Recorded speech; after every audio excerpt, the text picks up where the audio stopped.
Waalaikumsalam. Abang Islam, Bang? Katolik, Bang. Makan, Bang. Oh, Katolik. Iya, Katolik ya. Katolik, Bang. Makan, makan. Ya gak apa-apa, silakan. Abang Katolik. Katolik. Naik ngapain, Bang? Abang ngapain naik? Hmm? Ngapain abang naik? Apakah ada mau bertanya? Ataukah mau mukbang gitu? Apa? Itu kan tulisannya Kristen. Kristen itu sama untuk saya juga atau bukan? Tulisan itu. Tulisan Kristen. Yang merasa aja, yang merasa. Bukan. Kalau Anda merasa iya juga, terserah Anda, kan asumsi Anda, itu pertanyaan itu. Kan begini. Saya kan di KTP saya kan agama Katolik. Terus ini tulis Kristen, kapan waras? Saya kan belum terlalu paham. Saya bertanya sama abang. Kristen itu apakah termasuk Katolik juga? Berarti ini pertanyaan untuk saya juga atau kayak bukan? gini aja, Bang. Ya, intinya kayak gini ya. Kalau ada manusia menyembah manusia, itu gimana, Bang? Bukan, dulu selesaikan dulu satu-satu. Iya, bentar dulu, saya mau tanya itu dulu. Kalau ada manusia menyembah manusia, itu waras atau tidak? Daripada dia sembah pohon, Ya, lebih baik waras mungkin atau itu enggak? yang terbaik. Mungkin itu yang terbaik. Jadi menyembah manusia waras gitu. Iya, kalau tidak ada lagi yang daripada dia sembah batu atau pohon. Lah, adalah yang disembah tuh Tuhan, bukan manusia. Tuhan itu siapa? Gitu, Bang. Iya, Tuhan itu siapa? Mari kita teliti. Mari kita kaji Tuhan itu siapa.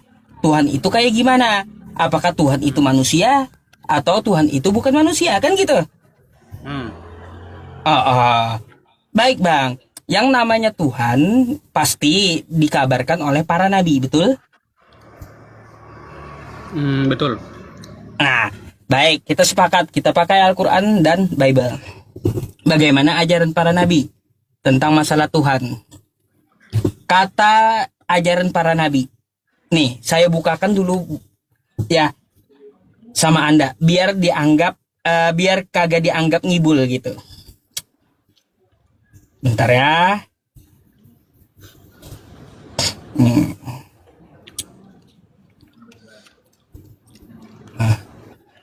Bang, nih kita baca dulu di kitab Anda ya, dari Keluaran.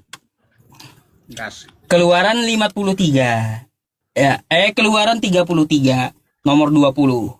Lagi firman-Nya, engkau tidak tahan memandang wajahku, sebab tidak ada orang yang memandang aku dapat hidup. Dapat kita lihat di sini pengajarannya, Tuhan itu tidak dapat dilihat dengan mata. Habis itu, mari kita ke kitab Anda lagi. Apa kata Yesus di Yohanes? Ngapain disembah kalau tidak bisa dipandang, Bang? Bentar dulu, Bang. Makanya kita kaji. Bentar ya.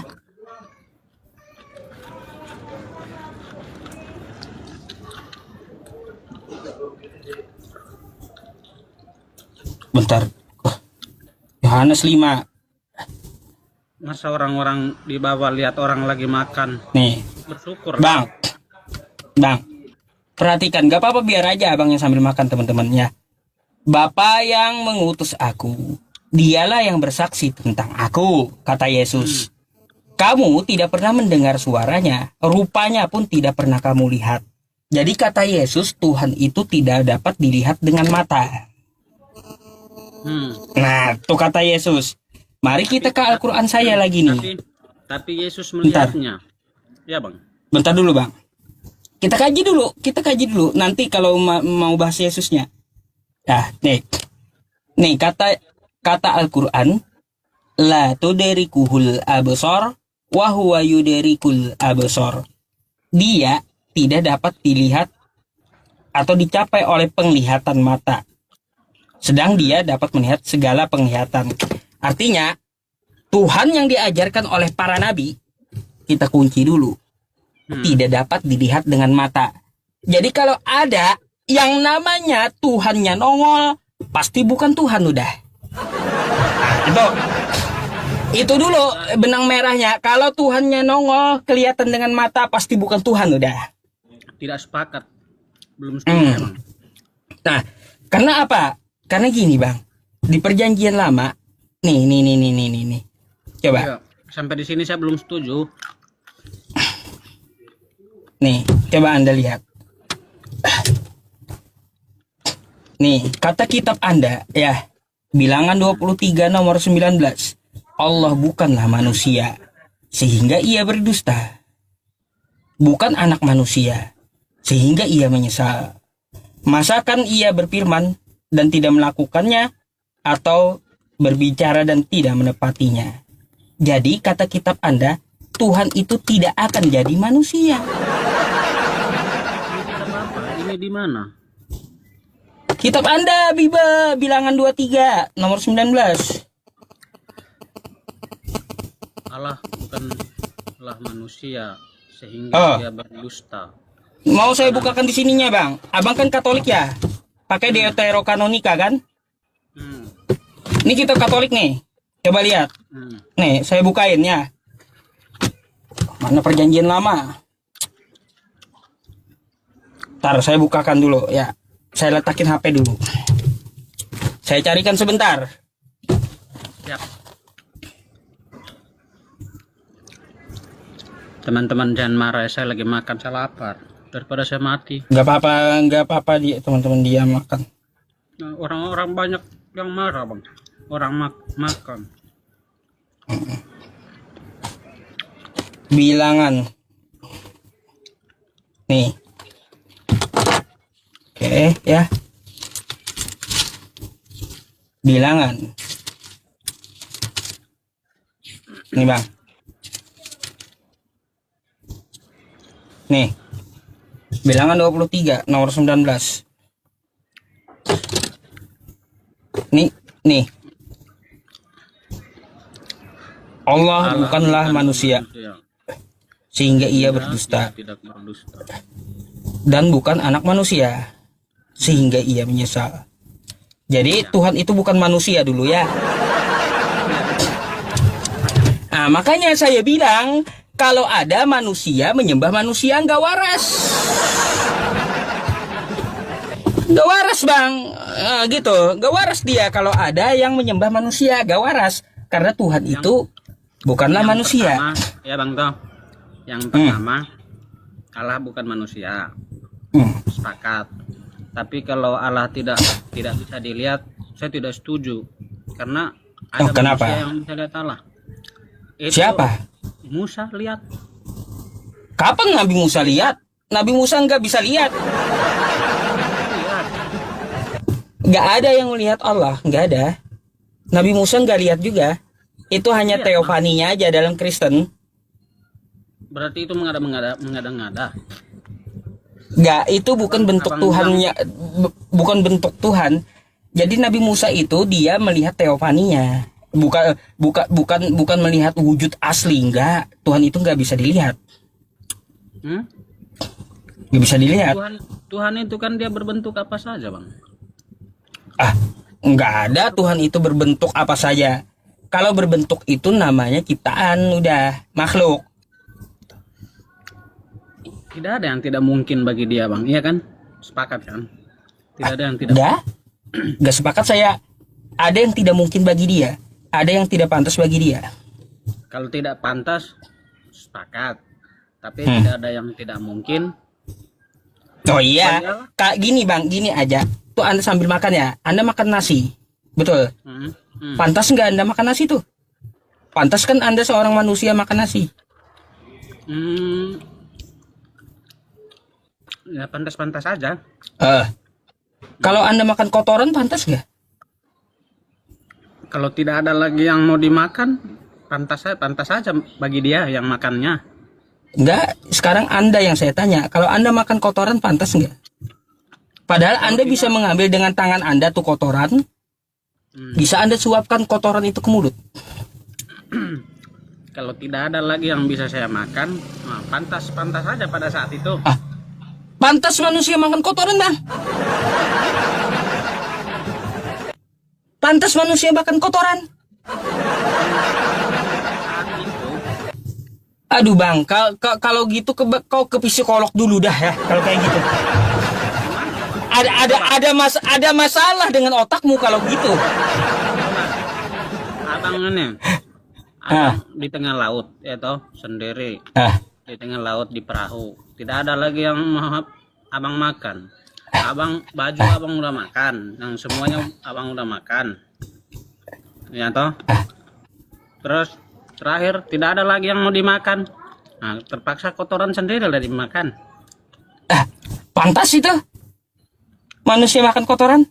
Ya dipantaskan aja untuk saat itu. Aduh. Akut teman-teman. Bang, saya sarankan Anda ke psikolog dah habis ini ya. Iya, sesuai dengan judulnya jadinya Bang. Orang yang punya makanan itu tidak pantas, tapi bagi dia untuk saat itu pantas untuk bertahan hidup, ya toh, karena dia membunuh diri pun dia dosa, toh. Nggak pantas manusia itu makanannya kotoran, nggak pantas. Manusia itu pantasnya makan nasi, bukan makan kotoran. Dalilnya apa? Mana? Manusia itu halalan thayyiban. Nah, makanan yang baik-baik. Bukan makanan yang nggak bagus. Nah, makanya yang baik. Oh iya toh. Terus kalau tidak ada lagi yang mau dimakan saat itu, itulah yang terbaik. Makanan yang terbaik untuk saat itu. Makan gitu. Makan pantas.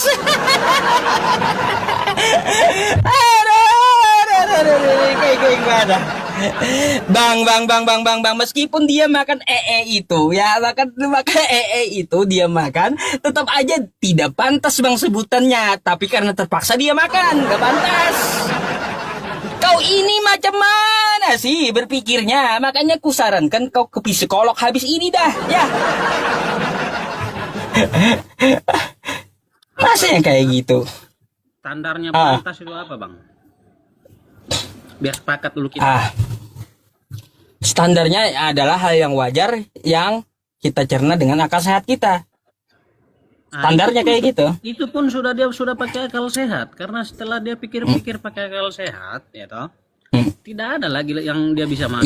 Ya memangnya kotoran tuh makanan. Iya, kalau dimasukkan ke mulut jadi makanan lah itu. Iya, memangnya kotoran tuh makanan emang.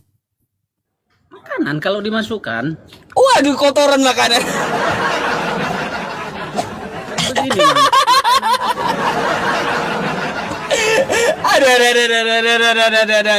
Aduh bang, lebih gila ente rupanya Bang.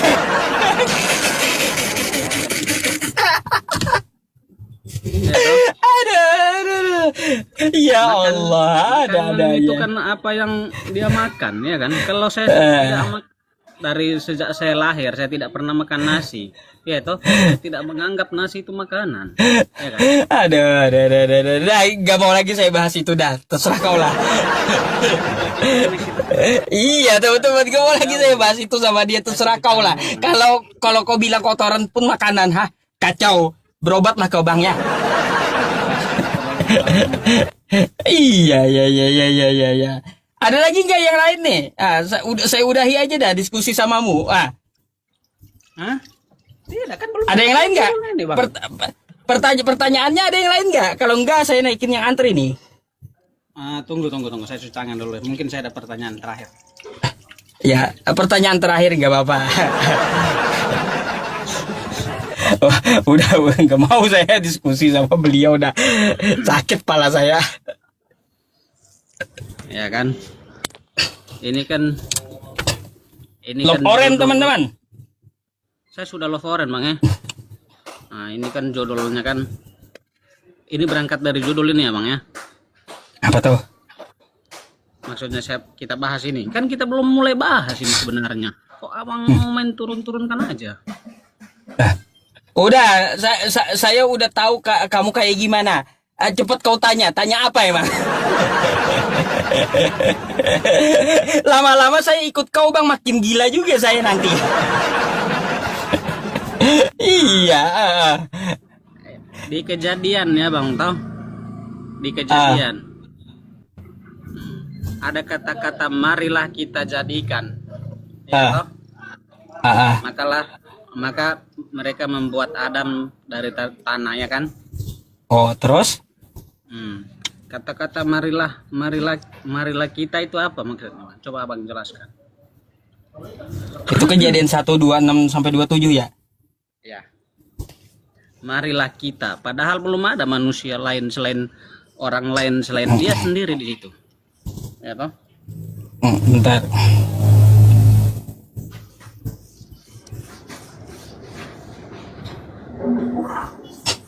Nih, kan gitu. Ini saya bukakan buat Anda ya. Nih. Berfirmanlah Allah, baiklah kita menjadikan manusia menurut gambar dan rupa kita. Seharusnya saya yang nanya ini, ada berapa Tuhanmu? Seharusnya saya yang tanya kau bang, ini ada berapa Tuhanmu? Abang kan di sini kan ceritanya abang guru. Masa guru tanya ke murid, malu-maluin lagi guru begini. Enggak lah, pasti saya pun nanyain ini ada berapa Tuhanmu, kok kita? Kan abang bilang, abang tahu isi Bibel. Oh. Ini nggak tahu ada berapa Tuhanmu. Nah, PR lah, abang cari dulu. Ya udah, saya cari dulu Tuhanmu ada berapa nanti ya. Oh ada. Nih saya tunjukkan. Ada. Ini Tuhanmu, nih. Ada. Langsung ada jawabannya. Nih, baca ya. Ini Tuhanmu bang. Nih. Kan di situ dengan kosakata kita, kan gitu. Betul. Nih Wahyu 5 nomor 6. Maka aku melihat di tengah-tengah takhta itu keempat makhluk itu, dan di tengah tua-tua itu seekor anak domba telah disembelih, bertanduk 7, bermata 7. Itulah ketujuh roh Allah yang diutus ke seluruh bumi. Tuh bentuknya. Jadi yang dimaksud marilah kita ya, itu maksudnya dengan 7 mata, dengan 7 tanduk maksudnya. Gitu. Ini Tuhan atau monster sih bang? Kok matanya 7, tanduknya 7? Kayaknya bisa berubah jadi rudal itu bang. Makanya nggak ngerti dah saya nih Tuhan bertanduk. Apaan bang Tuhan kau punya tanduk bang? Wah. Aduh. Jadi kesimpulannya apa ini bang? Jadi kita di situ, marilah kita itu maksudnya dengan mata-matanya yang 7 tadi, dengan tanduknya yang 7 tadi gitu, bikin manusia. Berarti dia percaya bahwa apa yang ada padanya adalah bagian yang terpisah? Enggak terpisah itu, matanya 7, tanduknya 7 itu bang. Marilah kita. Enggak terpisah itu. Matanya berarti dia butuh persetujuan selain dia yang berkata itu untuk melakukan hal itu. Mau kayak gimana? Di sini dibilang Tuhanmu ada 7. Tuh. Tidak ada hubungannya dengan Wahyu itu bang, yang di kejadian itu. Lah, kan di kosakata kita itu ada berapa Tuhannya? Kan saya pun juga nggak tahu. Makanya saya dapat literasi kayak gini. Ternyata yang dimaksud kita itu ada 7 nih Tuhan. Tuhannya ada 7 di sini. Gitu. Berarti lebih banyak Tuhan, lebih bagus lagi, makin kuat orang yang. Bisa jadi bang, bisa jadi makin banyak Tuhan makin kuat bisa jadi. Ya kan? Lama-lama saya masuk rumah sakit jiwa layani kamu ini bang. Kacau. Iya. Saya pikir semua pertanyaan saya pantas, ya kan Bang? Ya kan? Akut pasien saya, teman-teman. Aduh, ada lagi Bang. Biar kawan Kristen yang di bawah yang mau naik juga bisa ada waktu gitu. Berarti di kejadian itu dia berbicara dengan ketujuh orang yang di Wahyu itu. Iya, sama 7 matanya, 7 tanduknya mungkin tuh. Tapi orang-orang itu belum ada loh Bang. Mana saya tahu juga. Belum. Makanya. Orang-orang di Wahyu itu kan adanya di kemudian. Makanya saya juga mana tahu itu. Di Wahyu itu kan bukan hanya orang yang bertanduk atau apapun itu kan ada 12 juga tua. Ya. Sakit kepala saya kalau diskusi samamu Bang. Udahlah, nanti lagi ya Bang ya. Sakit kepalaku Bang Adamnya. Oke, selamat malam ya. Oke. Siap. Sakit kepala saya teman. Aduh, kusarankan kau Bang ya ke psikolog habis ini. Aduh. Iya teman-teman, kusaran kau ke psikolog teman-teman. Hampir-hampir saya juga ikutan gila sama kau nanti. Iya. Ada aja. Oke teman-teman semuanya, tidak terasa udah berapa jam saya live streaming nih? 2 jam setengah teman-teman. 1 jam lagi kita sampai jam 12 gitu ya, jam 12 malam. Terima kasih yang mendukung saya. Jangan lupa channel YouTube saya Album Yusuf PI di subscribe ya teman-teman semuanya. Dan ya seperti biasanya di tengah-tengah acara saya mengumumkan kepada kawan-kawan seperti biasanya yang mau beramal jariah membantu adik-adik kita ya untuk membelikan mushaf Al-Quran di Aceh. Ada 3 ponpes yang mengajukan ya teman-teman. Dan saat ini udah terkumpul sekitar 26.500.000 rupiah. 26.500.000 rupiah. Separuh lagi saya harus cari teman-teman dari 3 ponpes itu. Nah, jika Bapak Ibu dan saudara-saudari ingin mengirimkan untuk orang tua